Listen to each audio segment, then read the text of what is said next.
Hello, Texas, and we're glad to be back. These are wonderful holidays. Did everybody have enough turkey?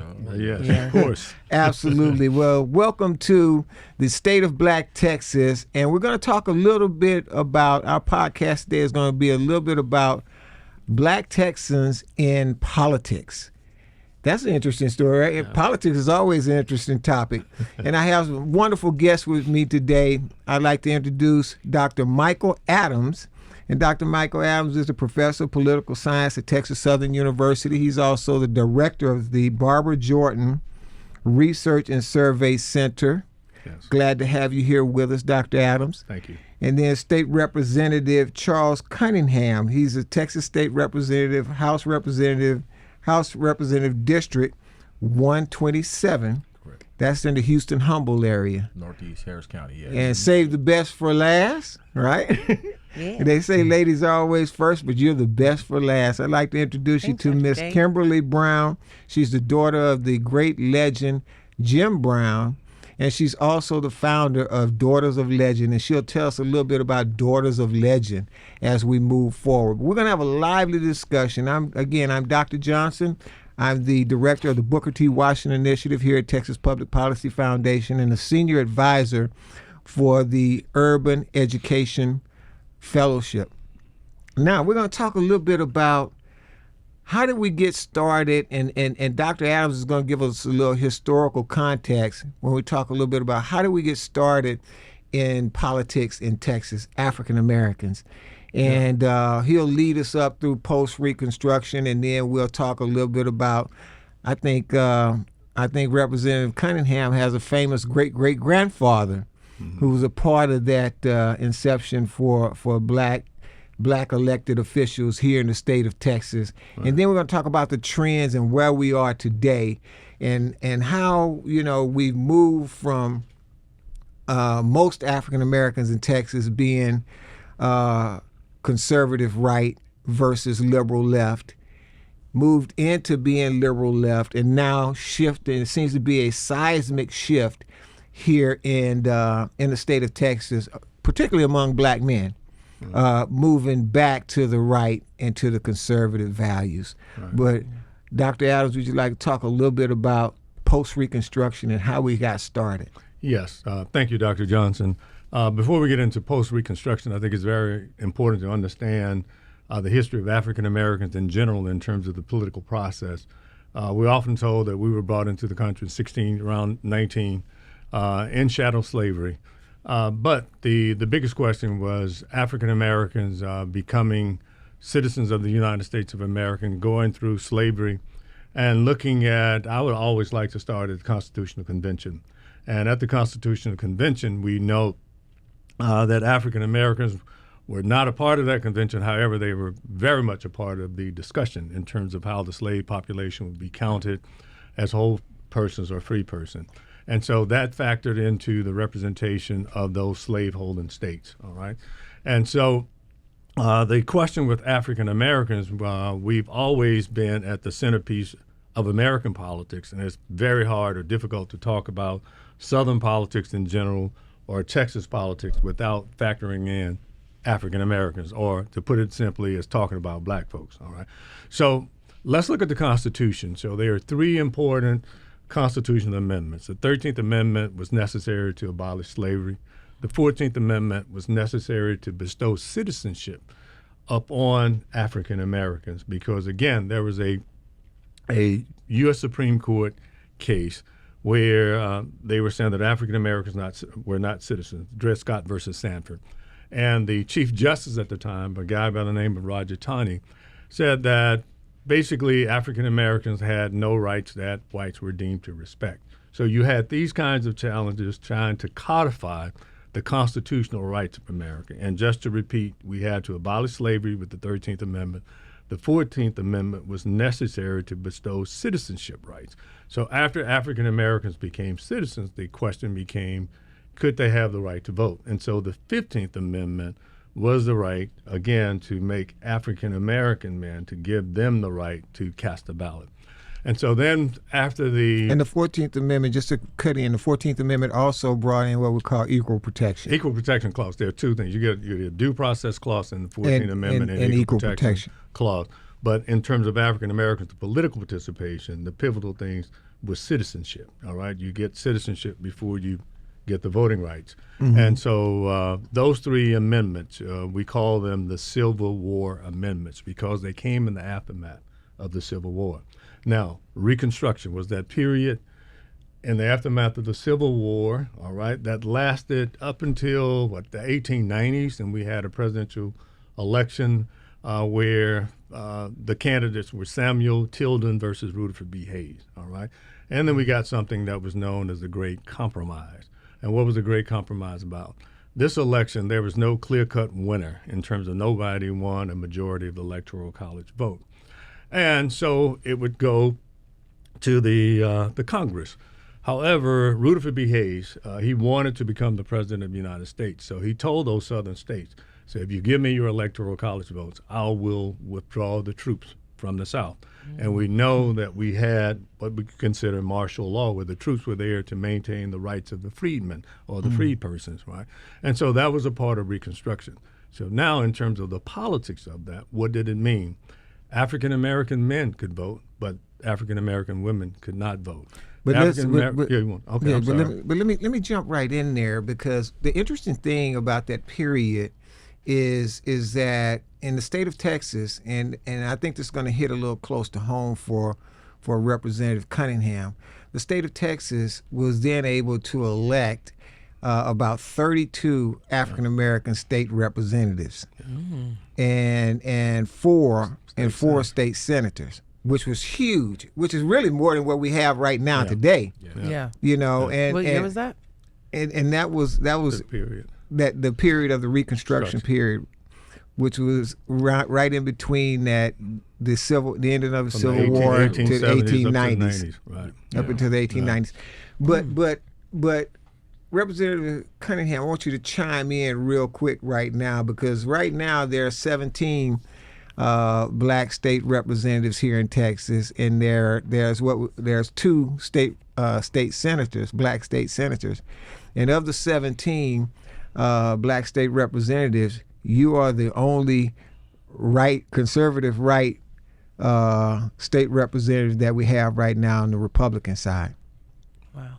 And your tell us a little bit about your history. Your great-great-grandfather was one of those pioneers here in Texas. Right. Well, just to dovetail, and first of all, I want to say good morning to everyone, yes. Dr. Johnson, but to dovetail off of what Dr. Adams said, after that period, and we have the amendments, yes. Then we have, with the help of our troops also, we have our African Americans forming together to start, the political process. And I forget what it's called, but I want to say it's called the Union League. You can correct me if I'm wrong. Mm-hmm. But that was the process where, African Americans were bringing together to get their votes together. Right. So then now you mentioned my great-great-grandfather, Henry Phelps, and he was from the Richmond area. Mm-hmm. And he was a part of the Union League, and actually when he did run, won overwhelmingly with about, I want to say, 80% of the vote. Mm. And he served in back by the time he got there, they were in the 13th legislature. So that was 1873 when he served. He didn't get sworn in that January because he was ill. And at the time, and I think Dr. Adams, you can verify this too, it was like it was a toil to get to Austin to go through the different counties that you had to get through. Yes. Okay. And so he was coming from Richmond. Right. Richmond. Yeah. He had a long ride. Had a little bit of ride and a little bit of toil. Yeah. But and I'm trying to remember because I got the stuff back there. But he served that one term. Then he came back and he stayed politically active in the Richmond area. But he was on the prisons and the bridges and roads committees, if I remember right. Yes, and this picture is at the South Gate, and when you walk in with the rest of the African American legislatures, and he's also down on the ground floor when we go up to the back hallway to go to the chamber office. They've got that picture there, and by the way, that was that effort to put them on the wall was really spearheaded by State Representative Harold Dutton. Mm-hmm. And so the 13th, I'm trying to think what the name of it was. I think it was, I forget the actual district, but it wasn't until Ron Reynolds got elected that he was the second African American to sit in that seat. Yeah. So, you know, from that period to your point, you know, once the compromise happened, things started just kind of paring down. Right. And I think we got rid of the last legislator around 1890 or something like that. Yeah, and that's a pivotal date. And there are two things in terms of takeaway from that. You mentioned Richmond. Yeah. Fort Bend County, Harris County, Galveston County, that was a hotbed of political activity of African Americans that was subsequently lead to two major lawsuits that were designed to take away the right to vote in terms of we had the Democratic Party white primary. And that's another discussion. I don't know if you want to talk about that in terms of you had one party, the one partyism, and you had factions within that party. And Republicanism really wasn't known in terms of that. Well, the state had moved into a one-party system. It was Democrat. Yeah, the Democratic Party, Democratic then the Democrat Party then said, "Well, look, you know, it's an all-white voting ballot. Blacks could not vote in their party, that sort of thing, which excluded blacks and caused a lot of hardship and a lot of struggle. But we seem to be making a seismic shift here." And I want to bring Kimberly into this discussion. Kimberly Brown is the daughter of the late great legend Jim Brown. And Jim Brown, if you know Jim, he was a heavy intellectual. A lot of people know that he was a football legend. He was an actor in Hollywood, but Jim was a super intellectual. And I would go up as a young man sometimes and visit with Jim in Hollywood. And Jim would have guys around intellectualizing and talking philosophy and talking theory for a week. You know, it was nothing for Jim to do that for a week. And we would wake up in the morning and Jim said, we're going to have breakfast and then we're going to sit down, and we start talking about 15 hours. Mm-hmm.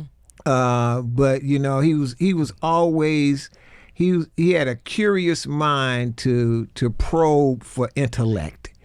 And Kimberly's kind of that same way. She's kind of like a chip off the old block. Kim That's a compliment, thank you. And Kim has founded a new organization. It's called Daughters of Legend, where she's worked in and brought other daughters of other legends together, and they're fighting the good fight. Matter of fact, you may have seen her on Fox News lately. You may have seen her on the stage with now our president-elect Donald J. Trump. Mm-hmm. And Kim is moving her father's dream forward, and that is to promote self-reliance, independence, entrepreneurship, and just Americans standing up. So Kim, I want you to tell me a little bit about, you're a young person compared to us folk around the table. Oh yeah. And to be a young conservative, and to be a young black woman, intelligent black woman conservative. Yeah. How is that road working? Well, one, if through social media, you know, I'm a sellout. I'd be a sellout, according to the Democrats, for supporting Donald Trump as president and also being a conservative. Mm-hmm. But, you know, I don't care about that because, you know, this party stands for under God. And that's who I stand for, is God. So I'm going to represent and support the people and the party that represents God the most. But yeah, I would say with the Democratic Party, you know, it's hard. You know, you get a lot of hate from the left. But, you know, when you're standing on your beliefs and your ethics and your morals, then, you know, that can affect you. Oh, yeah. Yeah. There used to be this thing that folks would say, should Jesus bear the cross alone? for all the world to see. No, there's a cross for you and there's a cross for me. We all have to bear our crosses, and you standing up for right and you standing up for righteousness. Yes. That is probably the best thing and the most noble thing that I think any individual can do. But I looked at some of the data, some of the post-election data, and it was interesting to see that black men nationwide shifted about to 21% voted for President-elect Trump and the conservative values, 21%, which was nationally probably about an 8 or 9% increase.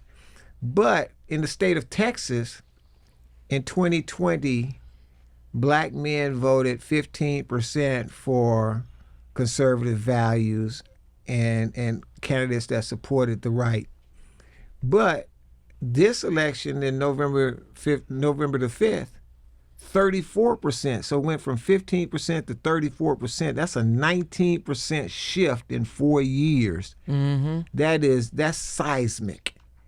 And so what I want us to do is kind of break down where we're going with this new movement of black men moving to the right. Charles, you've been a long bird out there singing along for a long time. And before you, it was Charles White, Representative Charles White. And you must see right now that maybe all of our guys are starting to listen. Maybe they're starting to wake up. Maybe they're starting to get it. Well, I can tell you, and to Ms. Brown's point, even though I've been on the road a little longer, you're going to have the haters. Mm-hmm. Just during this last election cycle, I'm getting endorsements from, different folks, but, the comments on the social media is, house Negro. Yes. Mm-hmm. But that's okay, because, see, you have to just let people know who you are and what you stand for. You mentioned it earlier. She touched on it. It's what was passed down from my great-great-grandfather, and then my grandfather on my grandfather's side. That was my great-great-grandfather was on my grandmother's side. Mm-hmm. Politician, educator. But we all believed in self-reliance, education, and entrepreneurship. Mm-hmm. Mm-hmm. And those are the principles that I think are coming to light today. Mm-hmm. When you look at a lot of our young black men, they're trying to find their own niche. Not everybody wants to so-called work for the man when they can be the man. Yes. Mm-hmm. And so I think, my thing is, look, this is who I am. This last election, of course, at my church, and I'm hanging tight with the Baptists. I'm staying with them, But I have to tell my preacher every now and then, my pastor every now and then, look at the world and what's going on, and how can you advocate for that? Yes. Mm-hmm. But then when he got up and said Donald Trump's a devil, but then in the next voice he says, but I like you, Brother Cunningham. I'm gonna vote for you. Look.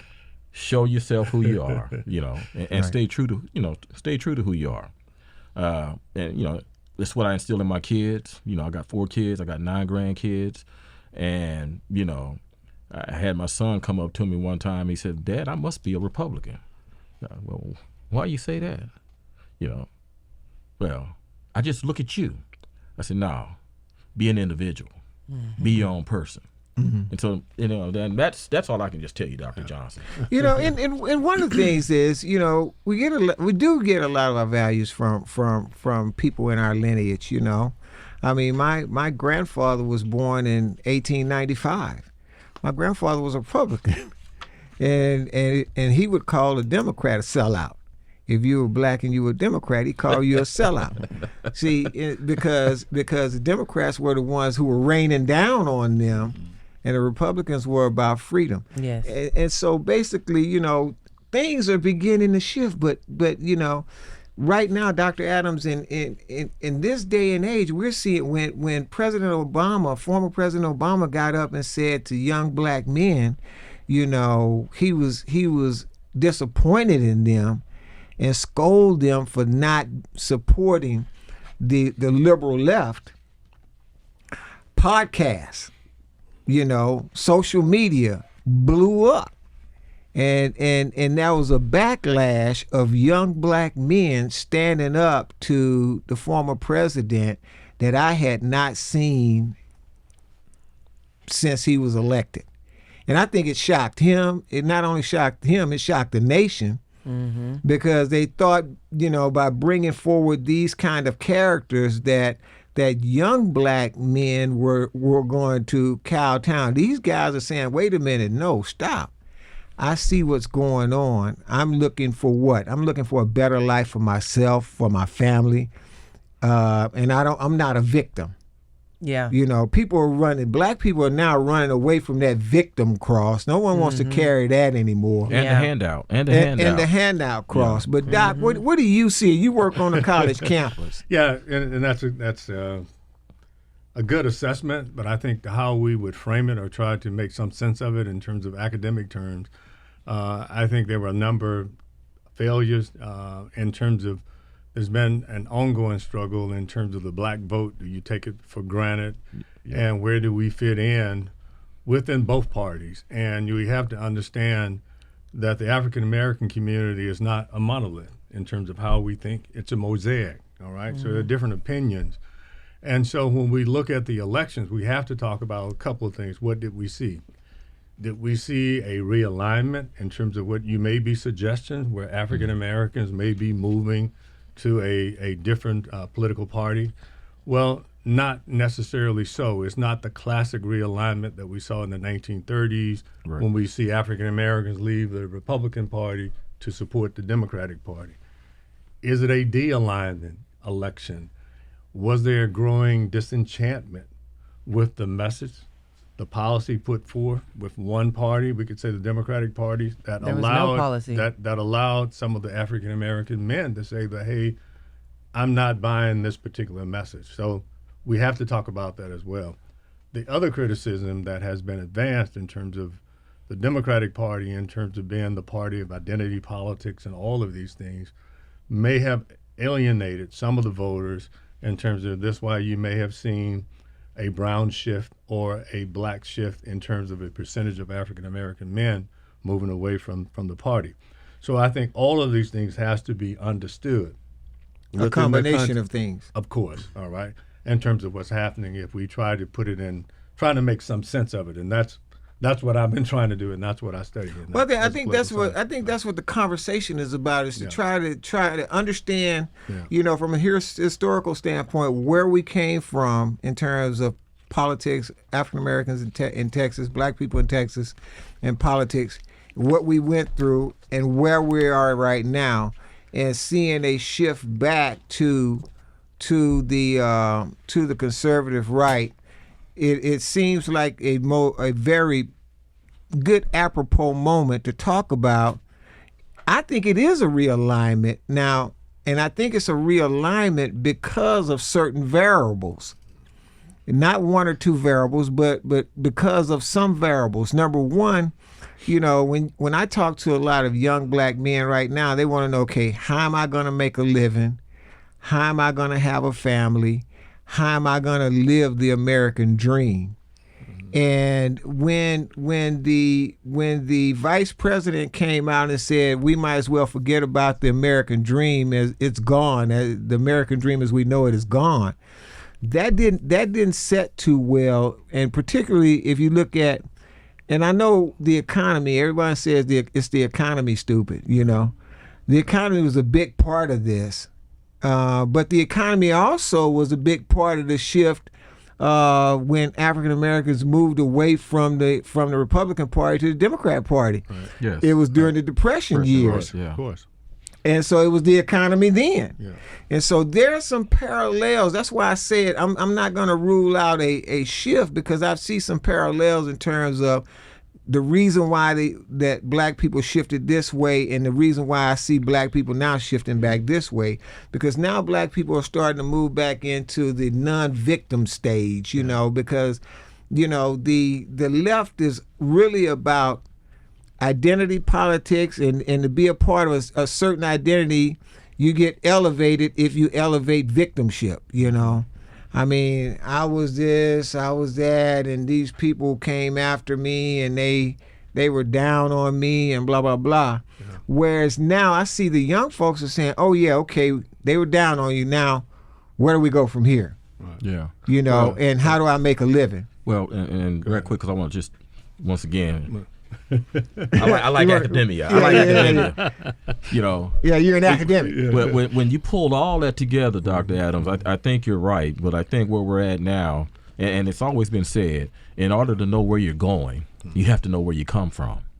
Mm-hmm. And as you pull all that together, one of the other problems we have is, where is the black leadership today? That's a good point. In this nation. Yeah.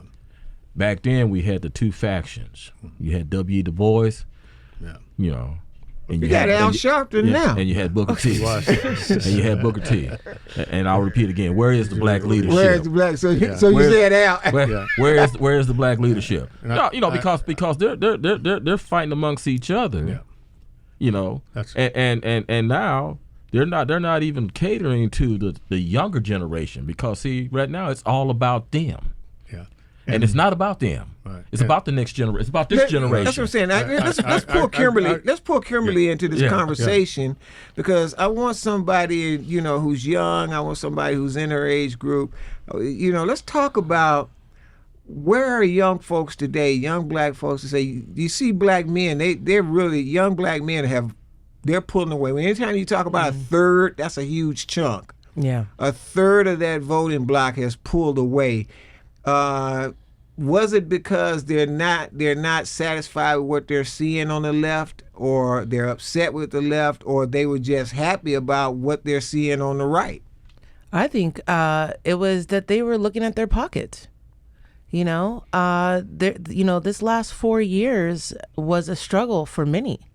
Mm-hmm. You know, not just with inflation, but now with the Biden administration letting in all the illegals and them taking over their jobs. You know, a lot of people don't realize that these illegals have taken over the construction jobs, the truck driving jobs, the ride sharing jobs. And that's what Trump was talking about with black jobs. It was jobs in general for Americans. And they saw that the Democratic Party was doing all of that. So not being able to afford food and being able to be in competition for work with an illegal, they saw that opened up their eyes, that they were like, you know what, this isn't right. I have to come over to the right side and leave the Democratic Party. So that's what I really think. Yeah, and Dr. Adams, you know, this moral question, this moral question of transgender, LGBTQ plus, overbearing policies coming out of the left to move across the nation. Do you think that, how much of that do you think weighed in on the shift of African Americans or blacks and young black men in Texas moving away from that party? I think it played a factor, but I think the messaging overall and the inability of a Democrat response and the ability in terms of having a campaign that were able to look at a record, if you look at Kamala Harris when she ran in 2019 in the primaries, to be able to take certain ads. And so, again, looking at the science, you would have to study that. But I want to go back to what Representative Cunningham said, like leadership. Leadership is key. And the question sometimes that I often raise, that do we have leaders, all right? Where's the real leadership? And is it sync with the followership in terms of the issues that are there?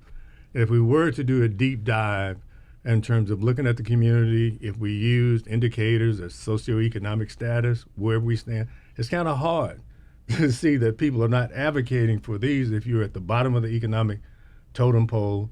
If you look at the state of the community in terms of the social degeneration of that, to not be able to take stance and to be able to advocate. And Representative Cunningham has a background in terms of education. looking at the needle. If it's not moving in terms of making progress, what do you do? What do you advocate for? And you cannot sit and accept a leadership that talks to you in a downward fashion, all right? And to get up and say things that are not really moving the needle. Where have you been for the last 4 or 5 years? And we look at the degeneration of the community.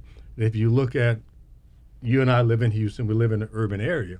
In terms of looking at the state of the community, we keep sending people to Congress, we keep sending people to the state legislature, but sometimes the masses, the people who are living in these communities, they don't see any real progress. So you got to talk about kitchen table issues around the table when you get up in the morning.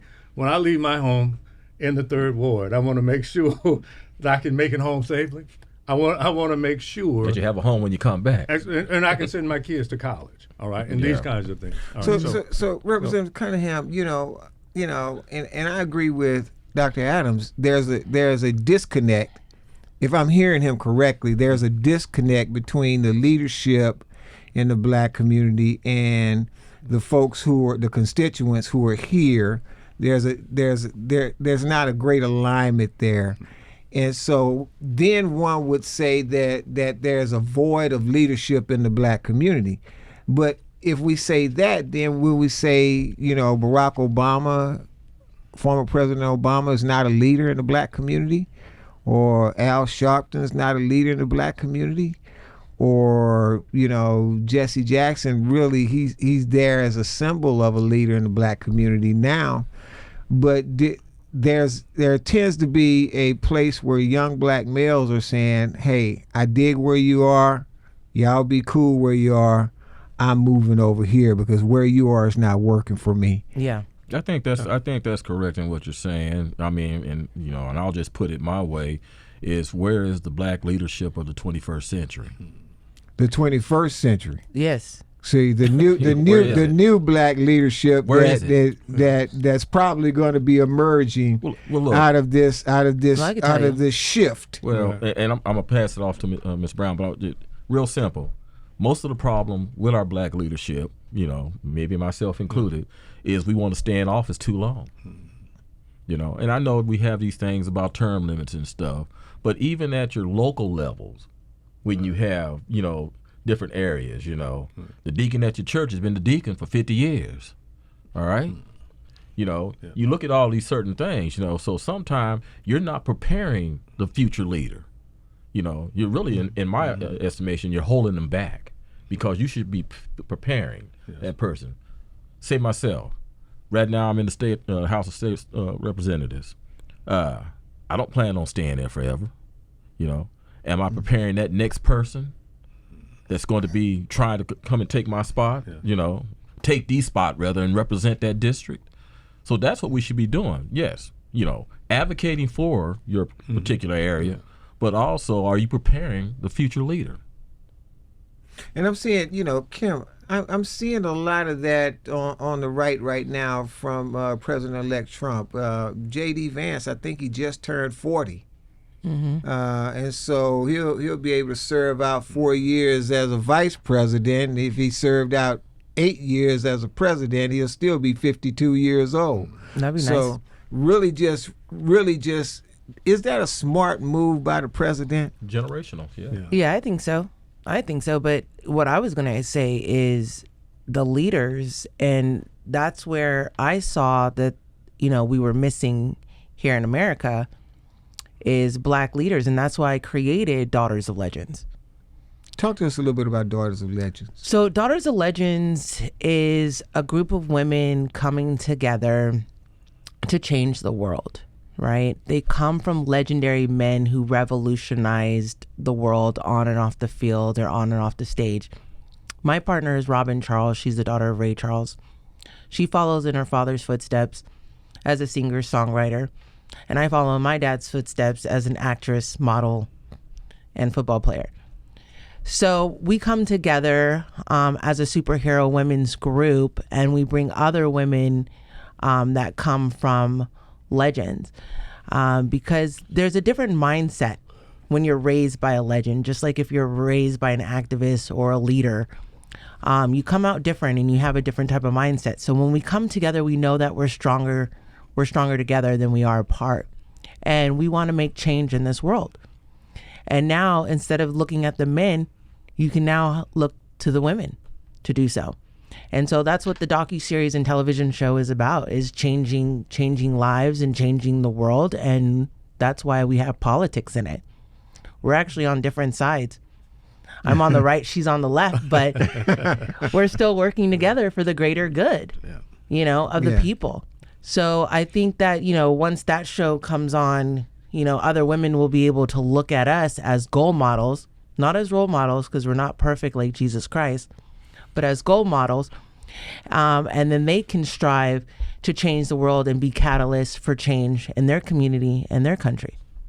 In 2016, just prior to the election in 2016, I was having a conversation with your father, Jim Brown. Mm-hmm. And I didn't know President Trump at the time. I knew that he had been on The Apprentice, and he had come down the escalator and announced he was running for president. And I talked to Jim. I said, Jim, man, do you know Donald Trump? He said, yeah, I know Donald Trump, man. I know him very well. I say, he seems like a great business guy, man. It may be what the country needs right now, Mm-hmm. So Jim says, hey, man, he says, look, and by that time they had started attacking Donald Trump. They had started attacking him. And Jim says, man, look, anybody that's going through what this guy is going through, he says, I can't help but be cheering for him. and when Jim Brown says that he's cheering for you, that's really huge. He's really thought it through. I mean, before it comes out of his mouth, I know Jim. Before it comes out of his mouth, he's really thought it through. He said, Rich, I can't help but cheer for the guy. Yeah. He's really cheering too. Because I've never heard my dad say that.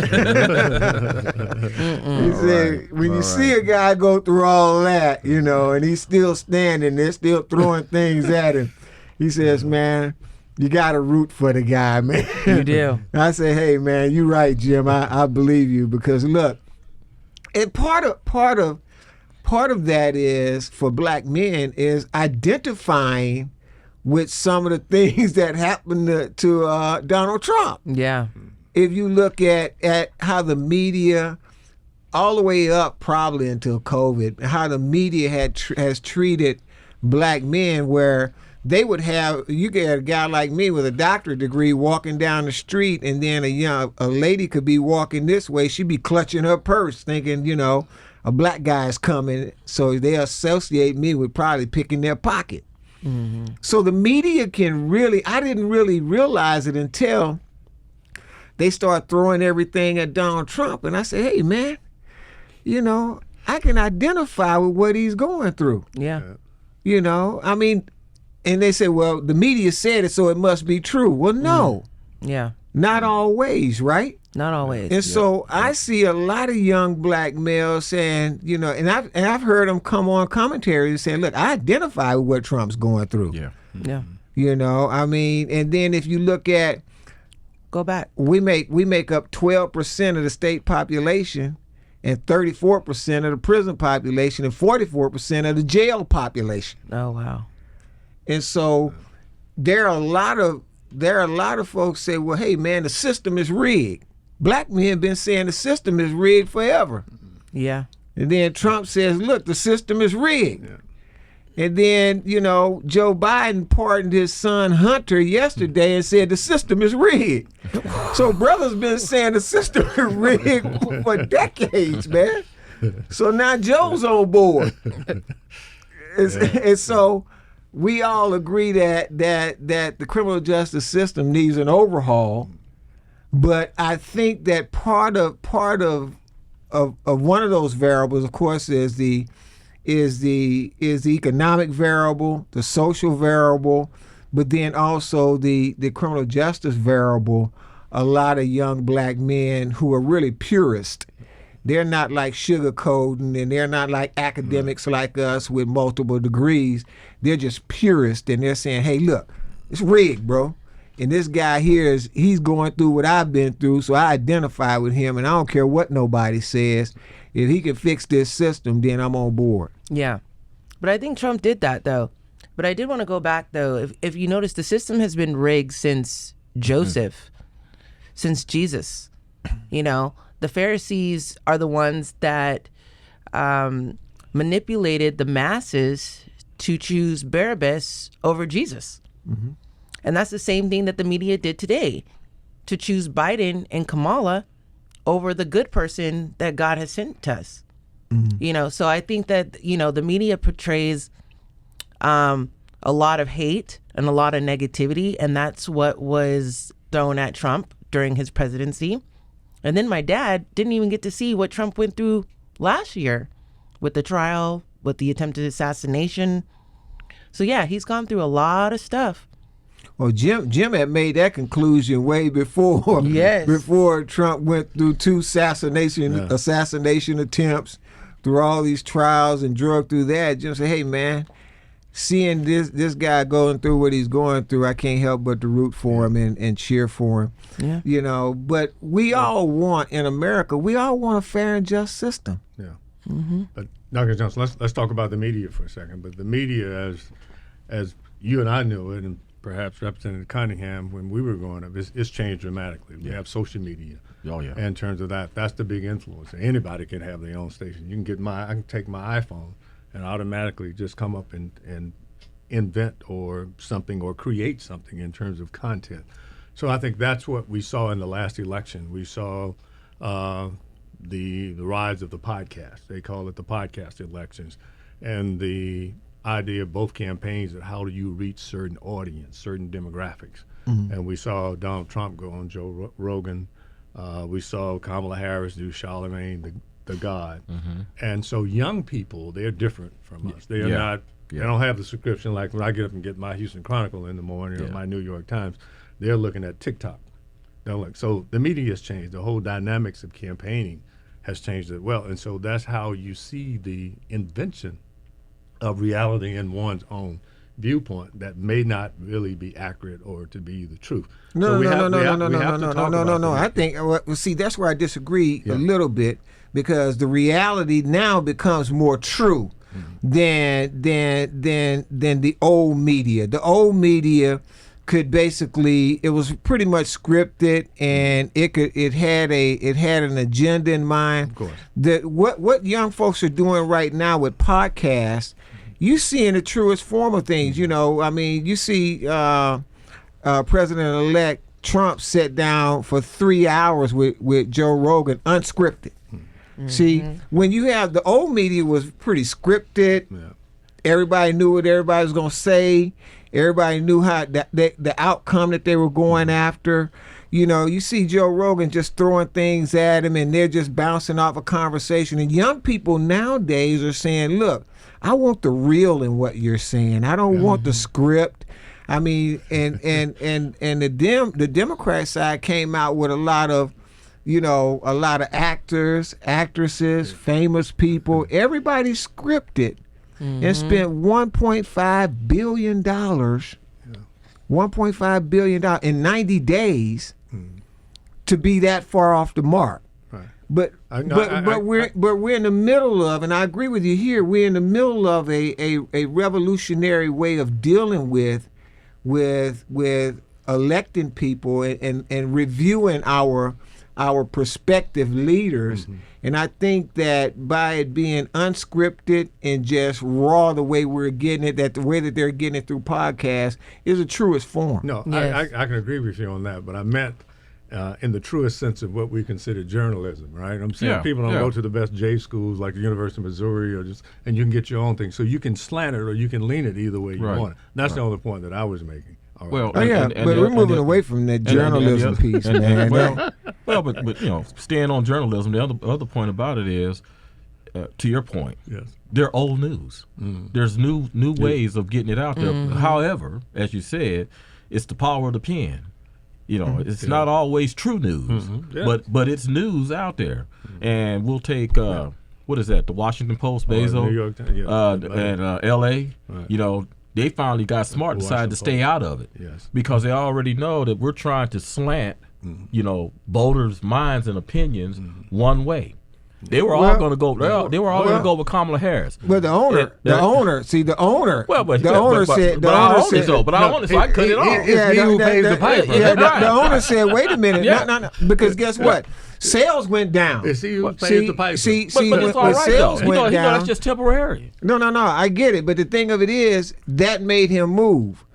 You see, when the sales dropped and things started moving away from the LA scene, and things started going down. First thing he said was, "Look, I'm gonna change out the editorial board." Yeah, well, that should be how we measure the truth, though, in the search for the truth. But but my point, I was going to bring this back to home if I can. A lot of their news was fake news. Anyway, and then fake news, and then it was found out that it was fake news, right? And then folks stopped buying it because it was fake news. That's like buying a German chocolate cake, and it's laced with strychnine. Folks say, "I love German chocolate, but I'm not going to touch that cake." But I was going to finish up this point, though, so to bring it back home, we'll talk about the Houston Chronicle. Okay, the comical, yeah. Whatever you want to call it, whatever you want to call it. Do you know what their subscription levels are at like now? Yeah. And so during this last election, I wasn't even going to go. They called, we want you to come down. We want to interview you and your opponent. I'm like, why? Yeah. Why do I need to come see you? But my district director calls me in and says, look, you need to go. It'll be good. You're in a safe seat. You need to be good. So I went down there. And true enough, after we got through, because my opponent was just there, he was looking out at the wall or whatever while we were talking. But the first thing they said, the caption they said when it came out, he says, "Cunningham, bad for vouchers, but vote for him anyway." You had to find one negative, which is not a negative if you ask everybody. Exactly. Yeah. Exactly. It's not a negative, but you had to find that. But then and it was in their spirit. They had to do it. Look, I got so many calls. Great article. But I'm like, but to your point though, there's other ways of getting out to the voters, and the old way is not it. It's not it. Absolutely. The podcast, TikTok, all of this is how you reach, as I say, that next generation. Social media. And they're out there and they're on it. I mean, when I can remember when my grandparents in Louisiana on the farm, they had a party line.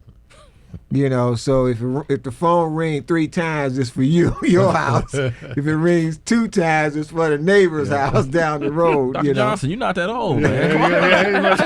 But anyway, but take the phone down. but my kids are born in the information age. They don't know life without having the whole world right in the palm of their hands. And so they deal with things differently. They get their information differently, and they disseminate information differently. And I think that's what we saw on November 5th was a huge impact of these young folks. They can reach out and touch thousands of people and never leave their living room, and they do it frequently. Yep. So I'm excited about this shift.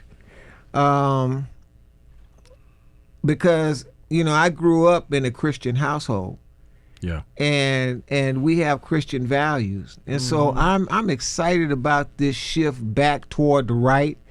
I was elated. I was elated to see black men and young black men stepping up and all over the country, but particularly in Texas, 34%, 19% increase in 4 years is seismic. Yeah. I mean, people asked me before that, I predicted 25%. Okay. I'm going to be honest. Okay. And everybody thought that I was really, really overly optimistic with saying that 25% of black men would vote for the conservative right.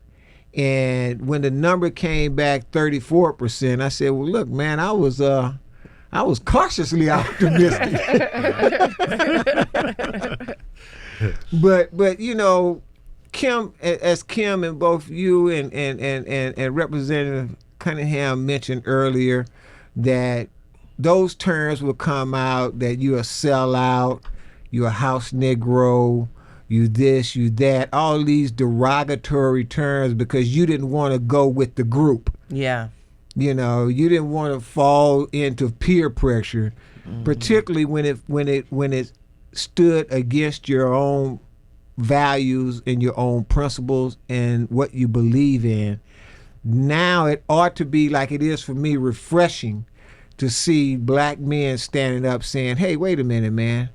I believe in the same thing Dr. J believe in, There man. you go. Yeah. There you go. You know, there hey, you go.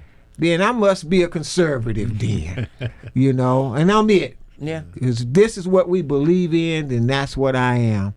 And take me or leave me. And so this is a new day.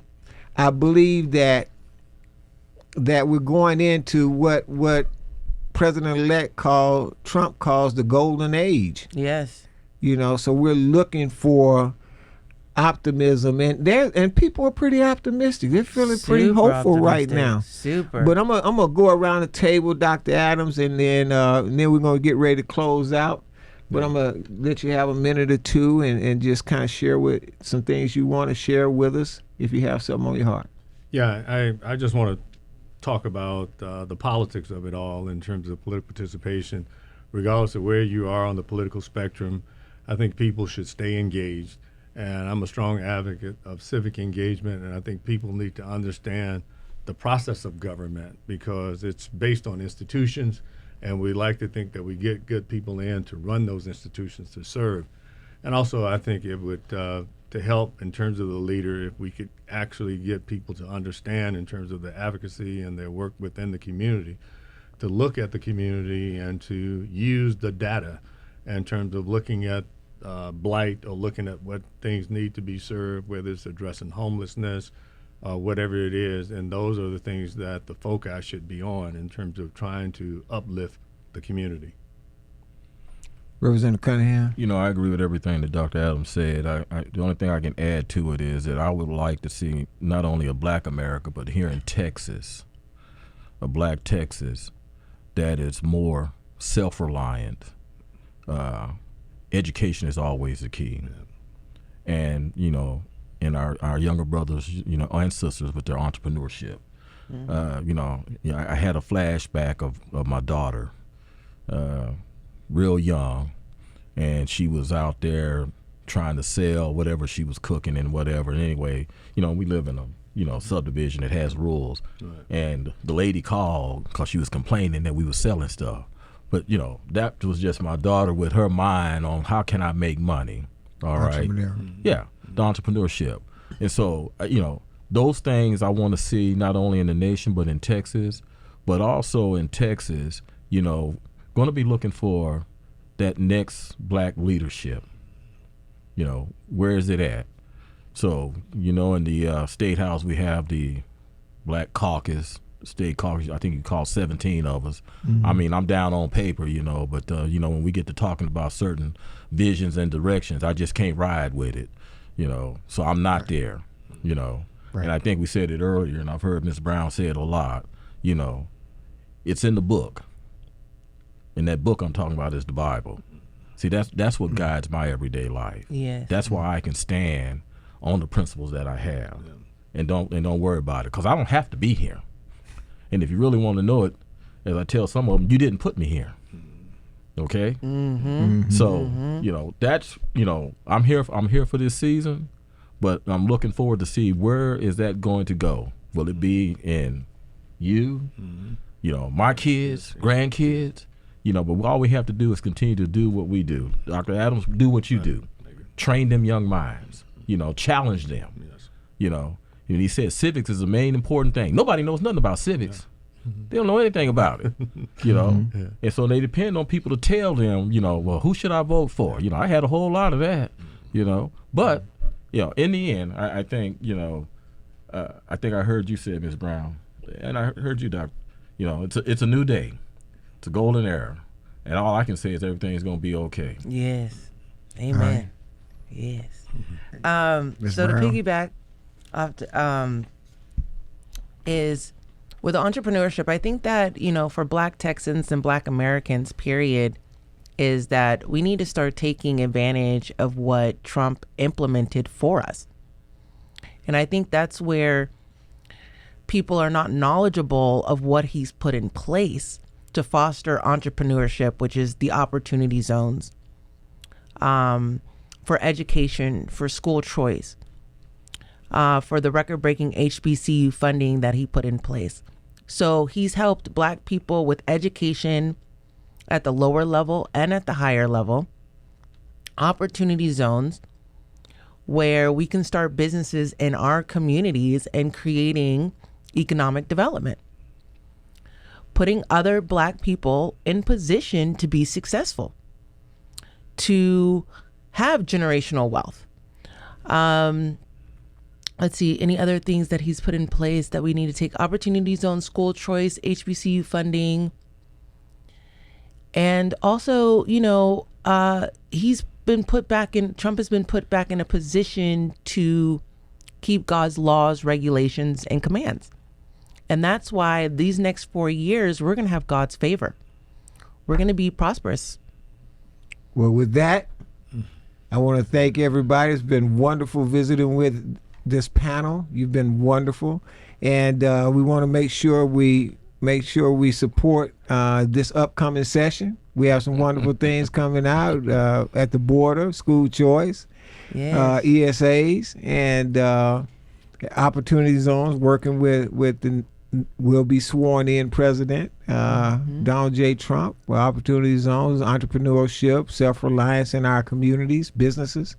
So these things we're looking forward to. We're looking forward to moving into a golden age and participating in it.